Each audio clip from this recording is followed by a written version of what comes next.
Hey everybody, this is the Fantasy Sports Boss with another Crisis Point video. Before I go any further, make sure you are a subscriber to the channel. I post multiple videos every day. Football Sundays, every injury that hits, I post a video within a minute to update you on what's going on. And then of course, the live streams throughout the week, especially the regularly scheduled Football Friday on Fridays. And then also the regularly scheduled Sunday night stream after all the games are over, where we go over everything that happened, including the injuries, the big performances, and everything you need to know going into the week. And part of the week's features is Crisis Point, where we look at players who really let down the week prior or are struggling, the numbers aren't there, and we discuss to see if things can turn around. Now, today's Crisis Point is DeVonta Smith of the Philadelphia Eagles.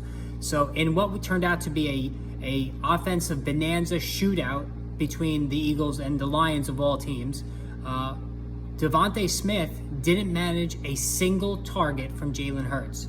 And the real frustrating aspect of this was that A.J. Brown, in his first game with the Eagles, went absolutely ballistic with 13 targets and 10 receptions, as he basically was playing pitch and catch with Jalen Hurts the whole game.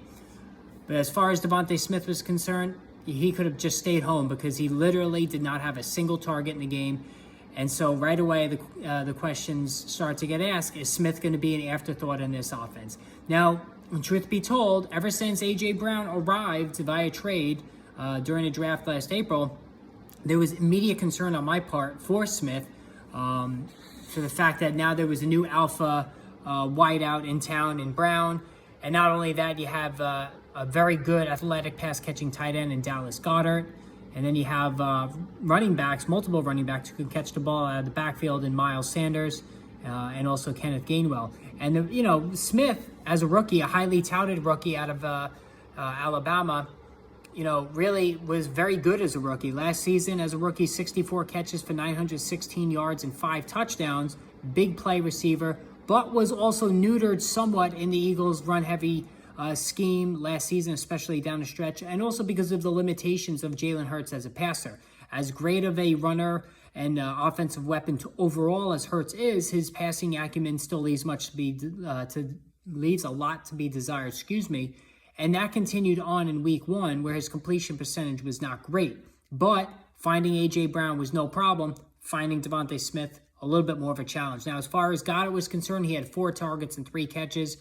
Kenneth Gainwell caught a couple of passes out of the backfield, but nothing from Smith. So now we have to figure out going forward, is this going to change, and is Smith even a viable bench stash in fantasy football? What I will say is this. Now, in terms of the makeup of the offense, because we weren't sure just how run-heavy the Eagles would be after they had their best success the second half of last season to help them reach the playoffs by being extremely run-heavy. As far as yesterday was concerned, it was almost an even split. There were a few more running plays than passing plays, but the fact that it was almost an even split spoke highly to the fact that this Eagles coaching staff is now ready to unleash the passing game a lot more than they did the second half of last season, but it just did not materialize for Smith. And I did have concerns all summer, not only about the run-heavy nature, potential run-heavy nature of the offense, but that Brown and Goedert would overshadow Smith and just not enough throws to go around if it did remain a run-heavy offense. While it did not remain primarily run-heavy in the opener, like we said, Brown was the guy. It was almost obsessive the way Hurts was constantly targeting him, almost like Matthew Stafford with Cooper Kupp, or back in the day, Matt Ryan with Julio Jones. And so I do have concern going forward that that's going to continue at the expense of Smith. So right now, you can't start Smith anywhere, even in 5 receiver leagues, which you shouldn't even play in a 5 receiver league anyway, but that's besides the point. You can't start Smith. He's not even a viable flex option at this point until we see some sort of breakthrough. Now, what I will say is that there probably are better days ahead. Smith is way too talented. He was a high first-round draft pick for a reason. He put up crazy numbers in college. He's just as much of an athlete as Brown is. Not as tall, not as physically imposing, but he certainly has the ability to get open down the field. He's a very shrewd, smart, and adept route runner. So I think he's going to have his moments, but overall, I wouldn't buy low on him. There's a lot of people after the first week, myself included, who like to buy low on players who disappointed in week 1 because of all the attention that week 1 garners. This is not a case where I would buy low on on DeVonta Smith. Not a chance. I think Brown is just going to dominate targets. Goddard's going to be involved. Like I said, Smith will have his moments, but it's just not going to be consistent enough. You can drive yourself crazy each week trying to figure out if this is the week he goes off.